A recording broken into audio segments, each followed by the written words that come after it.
Do you ever feel overwhelmed by your emotions? Do you ever wish you could control your emotions and not let them control you? Do you ever wonder how some people can remain calm and composed even in the most difficult and stressful situations? If you answered yes to any of these questions, then this video is for you. In this video, I will share with you some Stoic secrets to control your emotions and master your emotions. Stoicism is not just a theory, but a way of life.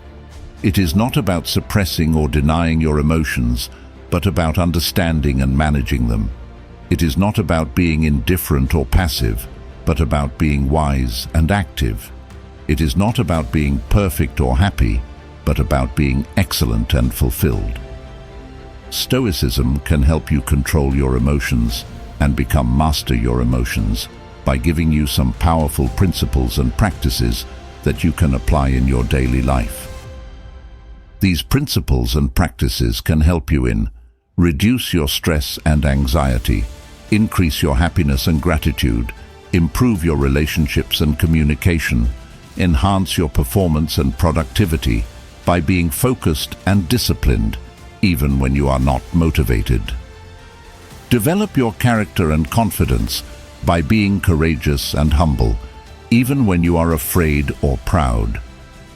In this video, I will explain the main principles and practices of Stoicism and how they can help you control your emotions and master your emotion. I will also give you some examples and exercises that you can use to practice Stoicism in your own life.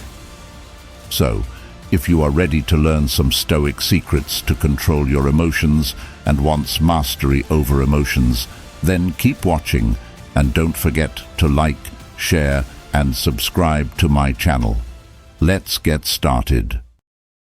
1. Practice negative visualization. One of the most powerful techniques that Stoics use to control their emotions is called negative visualization.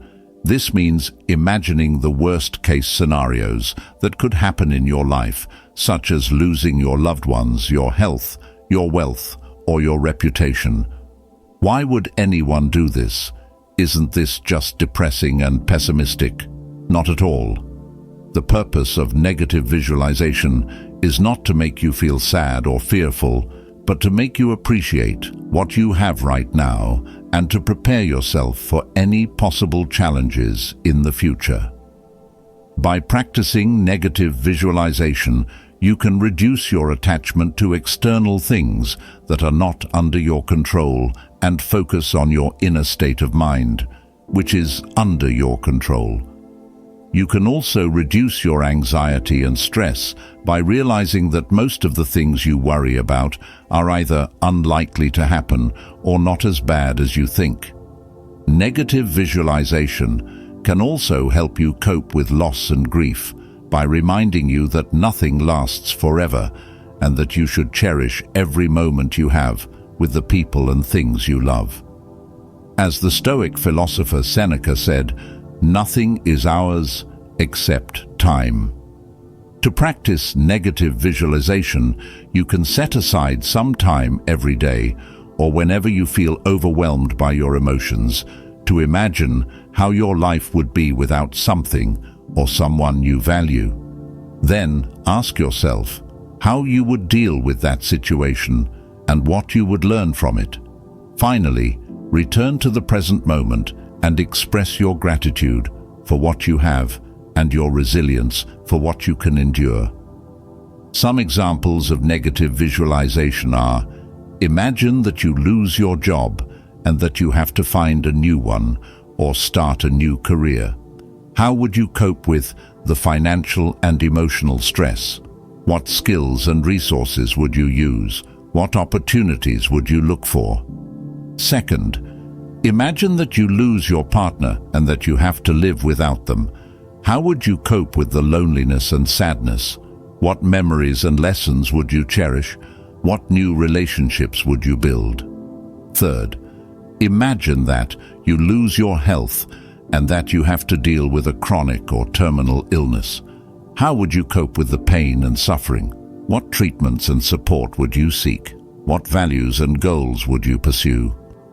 By imagining these scenarios, you can realize that you have more strength and wisdom than you think, and that you can face any adversity with courage and dignity. You can also realize that you have more reasons to be happy and grateful than you think, and that you can enjoy any blessing with moderation and humility. 2. Reflect before reacting. Another Stoic secret to control your emotions is to reflect before reacting. This means pausing and thinking before you say or do something, especially when you are angry, frustrated, or hurt by someone or something. Why is this important?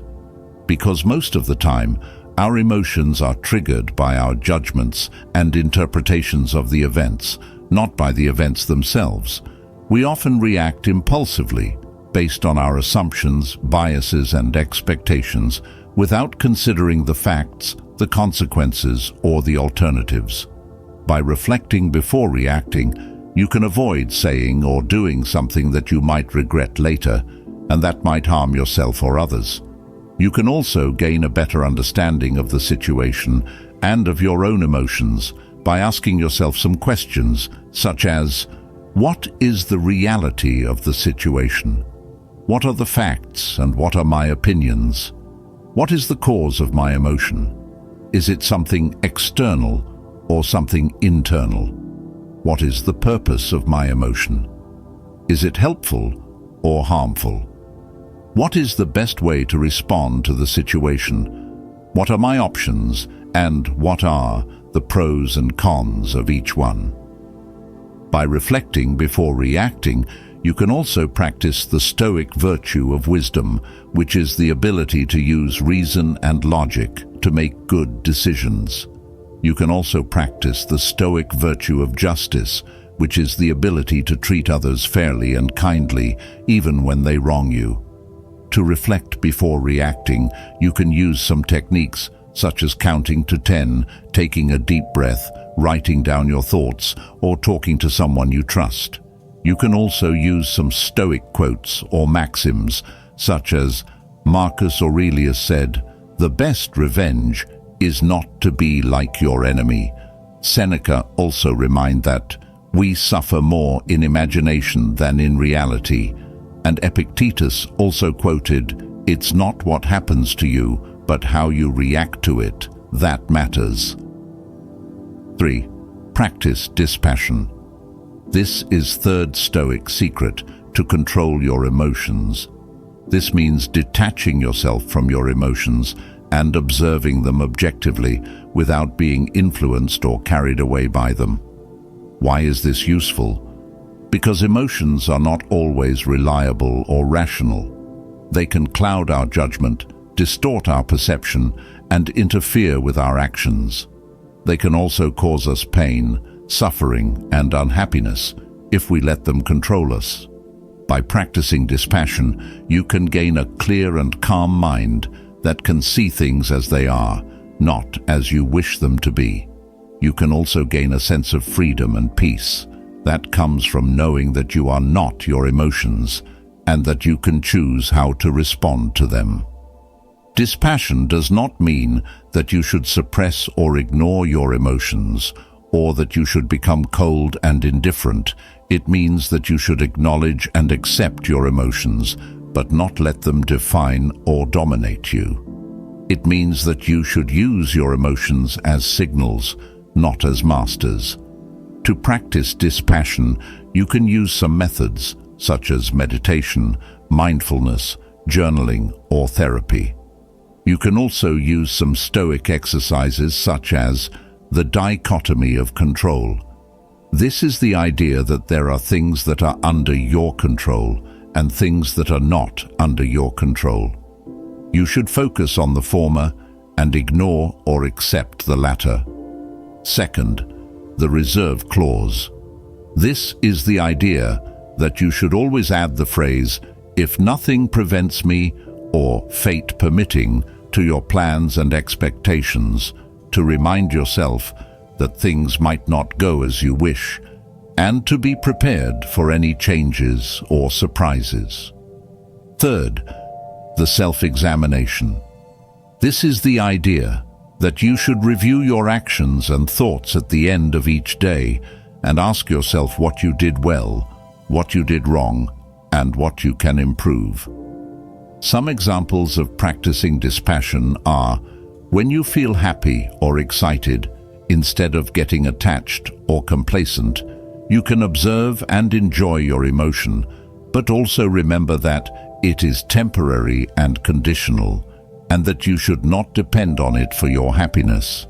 You can also think of how you can use your positive emotion to motivate yourself or to help others. Second example is when you feel sad or depressed, instead of getting overwhelmed or hopeless, you can observe and accept your emotion, but also remember that it is natural and normal, and that you should not identify with it as your true self. You can also think of how you can use your negative emotion to learn something or to empathize with others.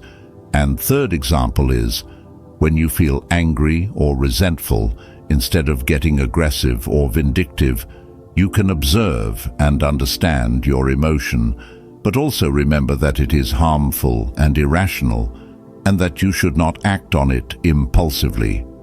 You can also think of how you can use your emotion to assert yourself or to forgive others.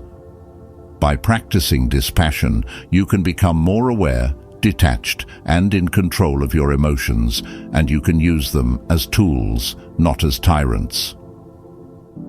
4. Embrace voluntary discomfort.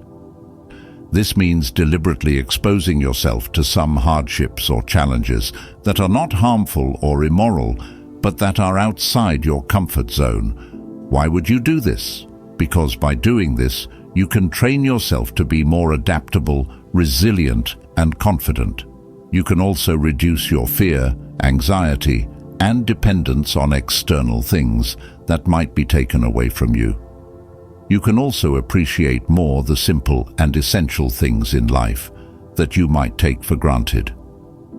To embrace voluntary discomfort, you can try some activities such as fasting, cold showers, sleeping on the floor, wearing simple clothes, giving away some of your possessions, or doing something that scares you. You can also try some Stoic practices such as the premeditation of evils. This is the idea that you should anticipate and imagine the worst things that could happen to you and how you would cope with them, to prepare yourself mentally and emotionally for any adversity. Second practice, the self-denial. This is the idea that you should occasionally abstain or refrain from something that you enjoy or desire to test your willpower and to remind yourself that you don't need it to be happy. And third practice is the role reversal. This is the idea that you should sometimes act or think as if you were in someone else's position, especially someone who is less fortunate or more virtuous than you, to cultivate empathy and humility. Some examples of embracing voluntary discomfort are when you feel hungry or thirsty, instead of satisfying your appetite or thirst right away, you can delay or skip a meal or a drink and observe how your body and mind react. You can also think of how many people in the world are starving or thirsty and how lucky you are to have food and water. Second example is when you feel cold or hot, instead of adjusting the temperature or changing your clothes right away, you can endure the discomfort for a while and observe how your body and mind adapt. You can also think of how many people in the world are exposed to extreme weather conditions and how fortunate you are to have shelter and clothing. And third example is when you feel bored or restless, instead of distracting yourself with entertainment or stimulation right away, you can sit still and do nothing for a while and observe how your body and mind calm down. You can also think of how many people in the world are deprived of freedom or peace, and how privileged you are to have time and space. By embracing voluntary discomfort, you can become more comfortable with being uncomfortable, and you can discover new aspects and potentials of yourself. 5. Adopt the view from above. A fifth Stoic secret to control and master your emotions. This means zooming out and looking at your life and the world from a broader and higher perspective, such as from the sky, the stars, or the cosmos. Why is this beneficial? Because by doing this, you can gain a sense of awe and wonder that can inspire you and uplift you.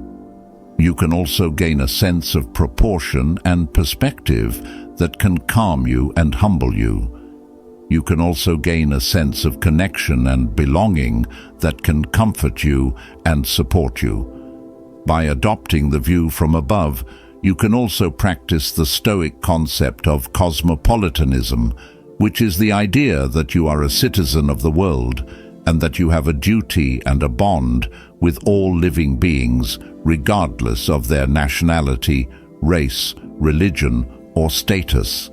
You can also practice the Stoic concept of providence, which is the idea that the universe is governed by a rational and benevolent force that guides everything towards a good and harmonious end. To adopt the view from above, you can use some tools such as maps, globes, telescopes, or satellites. You can also use some Stoic meditations, such as the cosmic scale. This is the idea that you should compare yourself and your problems with the vastness and complexity of the universe and realize how small and insignificant they are. Second meditation is the cosmic sympathy. This is the idea that you should see yourself and everything else as part of a whole and feel the interdependence and harmony that exists among all things. And third meditation is the cosmic gratitude. This is the idea that you should appreciate the beauty and order of the universe and thank the source of all things for giving you the opportunity to exist and participate in it. Some examples of adopting the view from above are when you feel proud or arrogant. Instead of inflating your ego or looking down on others, you can zoom out and see how tiny and trivial you are in the grand scheme of things. You can also think of how many people and factors have contributed to your success and how many challenges and uncertainties you still face. Second example is when you feel sad or lonely. Instead of isolating yourself or feeling sorry for yourself, you can zoom out and see how connected and supported you are by the web of life. You can also think of how many people and beings share your feelings and experiences and how many ways you can reach out and help them. And third example is when you feel happy or grateful. Instead of taking things for granted or being satisfied with yourself, you can zoom out and see how amazing and fortunate you are to be alive and aware in this wonderful universe. You can also think of how many things and beings have made your happiness possible and how many ways you can express and spread your gratitude. By adopting the view from above, you can become more mindful, humble, and compassionate, and you can experience the joy and wonder of being part of something bigger and greater than yourself. 6. See obstacles as opportunities. This means reframing the difficulties and challenges that you face in your life as chances to grow, learn, and improve yourself. Why is this helpful? Because by doing this, you can turn your problems into solutions, your weaknesses into strengths, and your failures into successes. You can also reduce your anger, frustration, and disappointment by seeing the positive aspects and the potential benefits of every situation. By seeing obstacles as opportunities, you can also practice the Stoic concept of amor fati, which is the idea that you should love your fate and embrace everything that happens to you as if you had chosen it yourself. You can also practice the Stoic concept of eudaimonia, which is the idea that you should live a life of excellence and fulfillment by acting according to your true nature and purpose. To see obstacles as opportunities, you can use some strategies, such as asking yourself how you can use the situation to your advantage, what you can learn from it, and how you can make it better. You can also use some Stoic examples, such as Marcus Aurelius, who wrote his famous Meditations, a collection of Stoic wisdom and guidance while facing a series of wars, plagues, and conspiracies as the Roman emperor. He used his obstacles as opportunities to practice his philosophy, to strengthen his character, and to serve his people. Seneca, who wrote many of his philosophical letters and essays while being exiled, imprisoned, and forced to commit suicide by the tyrannical Nero. He used his obstacles as opportunities to express his thoughts, to share his knowledge, and to inspire his readers. Epictetus, who was born a slave and became a cripple but still managed to become one of the most influential Stoic teachers and thinkers. He used his obstacles as opportunities to learn from his masters, to teach his students, and to demonstrate his principles. Some examples of seeing obstacles as opportunities are: when you face a difficult task or project, instead of avoiding or procrastinating, you can see it as an opportunity to challenge yourself, to develop your skills, and to achieve your goals. You can also think of how you can use your creativity, resourcefulness, and collaboration to overcome the difficulties and deliver the best results. Second example is when you encounter a conflict or disagreement, instead of fighting or fleeing, you can see it as an opportunity to communicate, to understand, and to resolve. You can also think of how you can use your empathy, respect, and compromise to find a common ground and a win-win solution. And third example is when you experience a change or a loss, instead of resisting or regretting, you can see it as an opportunity to adapt, to grow, and to move on. You can also think of how you can use your flexibility, optimism, and gratitude to embrace the new situation and to find new opportunities. By seeing obstacles as opportunities, you can become more proactive, positive, and productive, and you can make the most out of every situation and circumstance. 7. Ask yourself, will this matter in 5 years? A seventh and final Stoic secret. This means putting your current situation and emotion into a larger and longer perspective and evaluating its significance and impact on your life. Why is this effective? Because by doing this, you can filter out the trivial and temporary things that bother you and focus on the important and lasting things that matter to you. You can also reduce your stress and anxiety by realizing that most of the things you worry about are either irrelevant or impermanent. By asking yourself, will this matter in 5 years? You can also practice the Stoic concept of memento mori, which is the idea that you should remember that you are mortal and that you have a limited time on this earth.